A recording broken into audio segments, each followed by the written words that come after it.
Hello and welcome to the world of EDC. My name's Jeff and today we're going to be reviewing the Civivi McKenna. This knife is one of those knives that has completely changed and altered the way I look at knives. Before I purchased this knife, I was kind of like not willing to learn how to do front flippers, so I never really considered them as an option. But because this knife just really does it for me, I went ahead and got this one, and I have to say right off the bat, I am completely addicted to front flipping. It's like become like my go-to fidget knife, and so I found this knife in my pocket a lot. I've used it, I've put it through its paces as far as my normal EDC stuff, and that's how I typically look at knives, is through the lens of EDC. And so it's been put through its paces, but even if it didn't do any of that, it's just a really fun fidget knife. And to me, that is like worth, you know, its weight in gold, personally. So let's quickly, I'll put the specifications for this knife on the screen. If you're interested in that, you can go ahead and pause it and check those out. But let's just quickly from there get into some size comparisons. Let's go ahead and put it up against, this is the full-size Griptilian with a small Griptilian, mini Griptilian I should say. Let's go ahead and throw the Benchmade bug out. Try to line up pivots there. There's the Benchmade bug out, and the 940. Typically I don't do size comparisons, but this knife is very deceptive in its pictures. At least for me it was. So I want to give you guys a really good impression of what size this knife is. There's your Spyderco Dragonfly and the Delica. Let's see if I can align those a little bit better. There you go. I think that's gonna, oh, there's one more that I'll throw up there because of the designer is Elijah Isham, and I have one more of his Civivi collaborations, and that's the Anthropos. I do not have the Ploramus. I think that design kind of, it's not a bad design, and I'll probably end up getting one down the line, but right off the bat it's not as attractive as these two to me, so I haven't really got one because I had other purchase priorities. But it's not a bad design or anything, it's just not quite there as much as these two are for me. But that's the size comparison against the Anthropos, which is an awesome knife, which I've learned through these two knives that Elijah and Civivi really know what they're doing. These are my first few Civivi knives and my first few Elijah Isham design knives, and I have to tell you, I hope they keep pumping them out, because they, like, with the exception of obviously not having the third, I think it's the Poromos is how you say it, or whatever, though that one kind of missed me a little bit as far as design. Like I said, I'll probably end up getting one down the line, but these two are just absolute home runs for me. In pocket, this knife just absolutely disappears. Obviously there's your deep carry pocket clip. The front flipper action is just amazing. It is shake shutty, if that's a word. I wouldn't necessarily call it drop shutty because it's really a light blade, but like I said in the beginning, if for nothing else you just get this knife as an example of a front flipper and get hooked on front flipping, I do apologize for recommending that to you, because then you'll be introduced into the world that I've been stuck in for the last several weeks. But it's just a joy. It's like, I don't know, I'm addicted to it almost. It's just amazing and so much fun to do.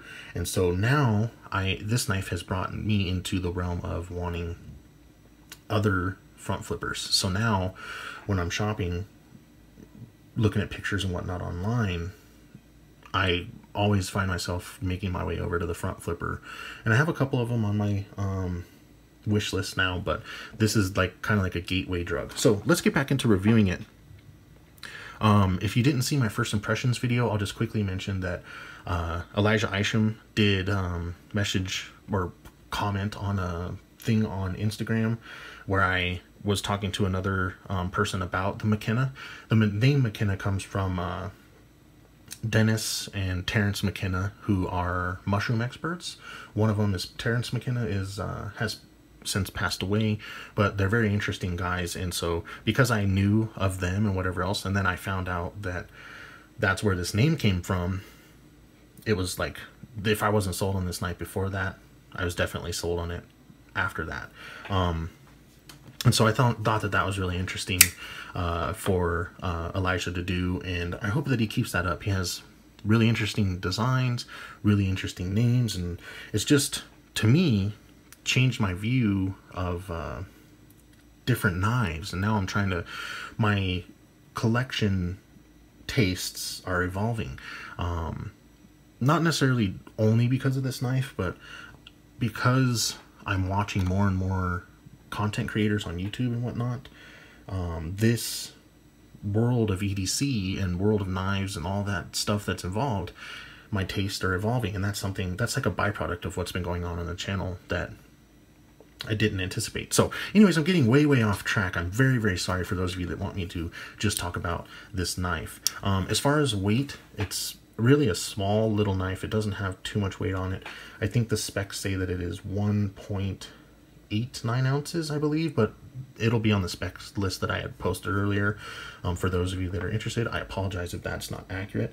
Very slicey, very usable, and with the D2 steel, you're not going to be sharpening it all the time. I think that this knife is 100% a home run for Civivi and for Elijah. With all that being said, there is just one little thing that I would change about this knife. Not a big thing, but it is a thing. And that is this little ridge right here. And it might just be my example. It is a little tricky to get in and out of pocket because this, I don't know what it is. It's not anything that I've not ever dealt with another knife. But with that ridge, it feels like it should be okay, but my experience with EDCing this knife is that it has a little trouble getting in. Not necessarily out, but in the pocket.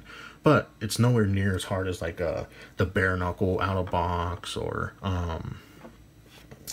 another knife that I've been having issues with is one that I have on the table is the Kaiser Baglighter. That clip is just really hard to get into pocket. Not necessarily so much out of pocket.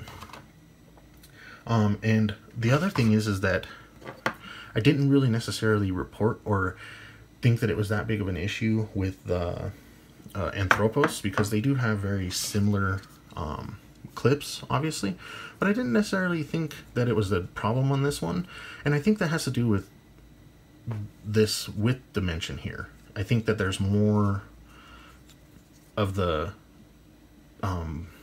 scale, the blade scale, or the handle scales sliding into the pocket, that it's not that big a difference, or that big a deal. And also this is not textured carbon fiber, whereas on the McKenna it's a textured G10, and maybe that's what's catching up. I'm not exactly quite sure. I can't quite pinpoint it. I just know that that's the only thing that I've noticed about this knife, and if I'm being honest, it's not really that big a deal.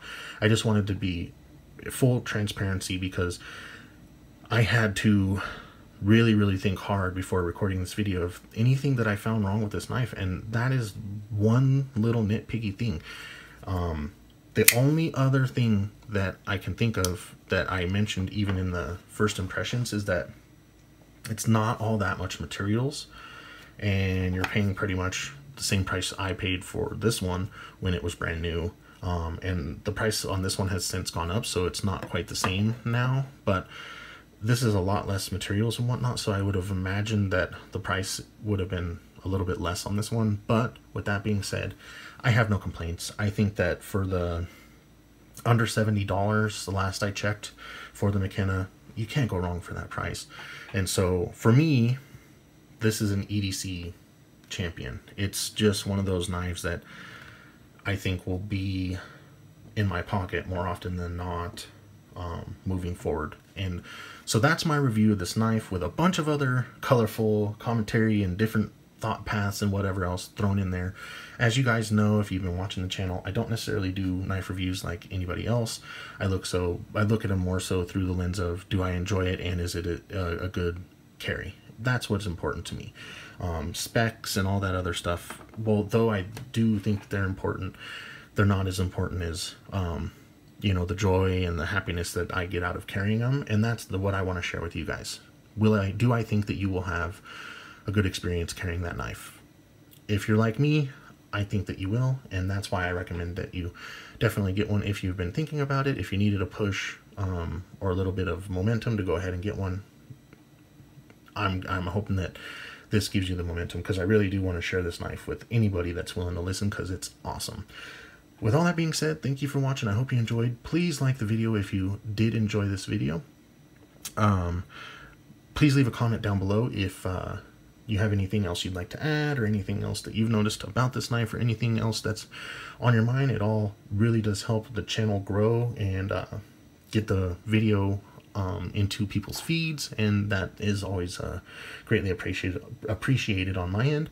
With all that being said, thank you for watching. I hope you enjoyed, and I will see you in the next one.